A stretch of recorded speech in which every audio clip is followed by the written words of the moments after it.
নমস্কাৰ। আজি এই ভিডিঅ'টোত মই কেইটামান জব আপডেটৰ বিষয়ে ভেকেঞ্চিৰ বিষয়ে লৈ আহিছোঁ।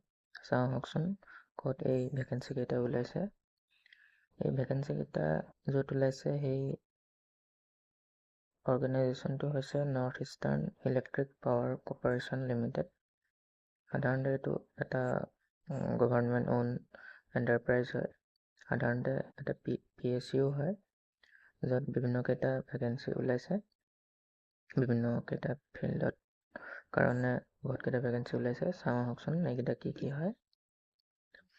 এইটো সাধাৰণতে এটা PSU হয়, যেনেদৰে অইল ONGC হয়, ঠিক তেনেদৰে এইটো এটা PSU হয়। গতিকে এইটো যিটো ইয়াৰ এডভাৰটাইজমেণ্টটো ওলাইছিলে এই 23 জুনত, অৰ্থাৎ বেছি দিন হোৱা নাই ওলোৱা। গতিকে চাওঁ আহকচোন কি পোষ্ট ওলাইছে আৰু ইয়াৰ এলিজিবিলিটি ক্ৰাইটেৰিয়াখিনি কি হ'ব আৰু কি ফিল্ডত পোষ্টখিনি ওলাইছে আৰু কোনে কোনে এপ্লাই কৰিব পাৰিব।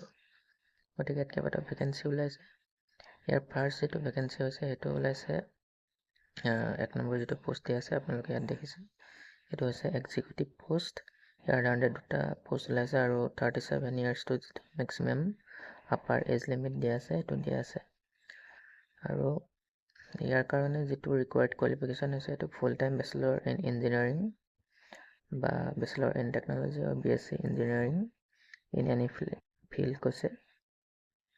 তাৰোপৰি ইয়াত SIP certification in HCM module বিচাৰিছে আৰু সাধাৰণতে ইয়াত এক্সপিৰিয়েঞ্চ বিচাৰিছে। সাধাৰণতে মিনিমাম 7 yearsৰ ইয়াৰ পষ্ট কোৱালিফিকেশ্যন এক্সপিৰিয়েঞ্চ বিচাৰিছে।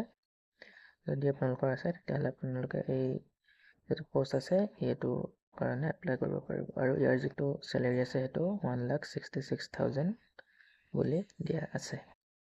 লগতে যিটো 2 নম্বৰ পোষ্ট সেইটো এক্সিকিউটিভৰ পোষ্টে ওলাইছে, এটা পোষ্টে ওলাইছে। ইয়াত যিটো কোৱালিফিকেশ্যন দিয়া আছে সেইটো গ্ৰেজুৱেট উইথ PG ডিগ্ৰী কৈছে, ডিপ্ল'মা ইন মাছ কমিউনিকেশ্যন নহ'লে জাৰ্ণালিজমৰ আপোনালোকে কি থাকিব লাগিব কৈছে, ডিপ্ল'মা থাকিব লাগিব, তেতিয়া আপোনালোকে ইয়াত এপ্লাই কৰিব পাৰিব। আৰু লগতে মিনিমাম 7 yearsৰ এক্সপিৰিয়েঞ্চ বিচাৰিছে, তেন্তে আপোনালোকে এইটোত এপ্লাই কৰিব পাৰিব। তাৰপাছত আকৌ ঠিক তেনেদৰে 3 নম্বৰ পোষ্টটো এক্সিকিউটিভৰ পোষ্টে ওলাইছে। ইয়াত 3টা পোষ্ট ওলাইছে। ইয়াৰ কাৰণেও ইঞ্জিনিয়াৰিঙত চিভিল ইঞ্জিনিয়াৰিঙত সাধাৰণতে গ্ৰেজুৱেশ্যন বিচাৰিছে আৰু লগতে এক্সপিৰিয়েঞ্চো বিচাৰিছে। ঠিক তেনেদৰে 4 নম্বৰ পোষ্টটো এক্সিকিউটিভ চিভিল ইঞ্জিনিয়াৰিঙত বিচাৰিছে। ঠিক তেনেদৰে 5 নম্বৰ যিটো পোষ্ট আছে সেইটো এক্সিকিউটিভ হয়। ঠিক তেনেদৰে ইয়াত 6 নম্বৰ পোষ্ট এইটো এক্সিকিউটিভ চিকিউৰিটিৰ কাৰণে ইয়াত বিচাৰিছে। মেক্সিমাম 4টা পোষ্ট ওলাইছে। ঠিক তেনেদৰে ইয়াত যিমানখিনি দিয়া আছে গোটেইখিনি কোৱালিফিকেশ্যন কি লাগিব, ডকুমেণ্ট কি লাগিব আপোনালোকে ভিডিঅ'টো প'ষ্ট কৰি চাই ল'ব। যদি মই গোটেইখিনি কৈ যাওঁ তেতিয়াহ'লে বহুত দীঘল হৈ যাব ভিডিঅ'টো। গতিকে ইয়াত 7 নম্বৰ যিটো পোষ্ট আছে, 8 নম্বৰ, ঠিক তেনেদৰে 9 নম্বৰ, 10 নম্বৰ, 11 নম্বৰ, এইখিনি পোষ্টখিনিৰ নাম দিয়া আছে। লগতে কিমানটা পোষ্ট ওলাইছে, কোৱালিফিকেশ্যন কি আছে, সকলোবোৰ দিয়া আছে। আপোনালোকে ভিডিঅ'টো প'ষ্ট কৰি চাই ল'ব। 12 নম্বৰ পোষ্ট দিয়া আছে। আৰু লগতে ইয়াত কিছুমান জেনেৰেল কণ্ডিশ্যন দিয়া আছে, কি আপোনালোকৰ এলিজিবিলিটি থাকিব লাগিব, তেতিয়া আপোনালোকে ইয়াত এপ্লাই কৰিব পাৰিব। আৰু ইয়াত এপ্লাই কৰিবলৈ হ'লে আপোনালোকে ইয়াৰ যিটো অফিচিয়েল ৱেবছাইট আছে এইটো দিয়া আছে। ইয়াত দিয়া আছে হাউ টু এপ্লাই। তাৰ যিটো অনলাইন যিটো দিয়া আছে ইয়াত ৱেবছাইটটো, তাত আপোনালোকে ভিজিট কৰি পিনে আপোনালোকে ইয়াৰ কাৰণে এপ্লাই কৰিব পাৰিব।